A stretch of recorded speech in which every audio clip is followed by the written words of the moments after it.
Hello everyone, Assalamu Walaikum. How are you all? I hope you are well. Welcome back to my channel in this new video.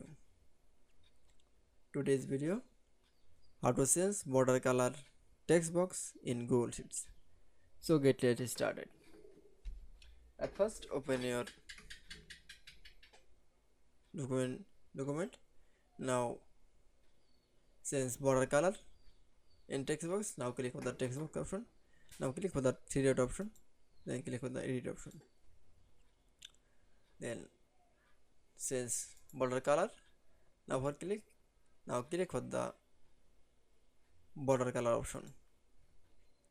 Then choose color. Now click for the save and close option. That's it.